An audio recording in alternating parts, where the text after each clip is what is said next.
ဟုတ်တယ်ကိုကိုဟုတ်တယ်ဒီမှာရေဒနာတက်တာလေးတွေ့ပြီတွေ့တာလိုက်တာကိုကိုဟုတ်တယ်မစောကြီးဒါဆိုရင်လေကျုပ်လက်ထဲကိုအပ်ပါတန်ငယ်ဦးလေးဟုတ်ပါတယ်ကွယ်အမွေတွေကိုဝေပုံကြဆက်ခံခွင့်ရှိတယ်လို့ဦးလေးအရင်ခောက်ကြီးပဲကွယ်လို့အရင်ပွဲများကြမ်းမလားဆိုပြီးတပည့်၄-၅ယောက်တောင်ခေါ်လာခဲ့တယ်ခွင့်လို့ပါကွယ်ခွင့်လို့ပါ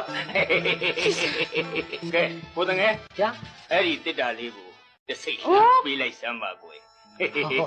ရပါတယ်ဗျာရပါတယ်အယောယူပါ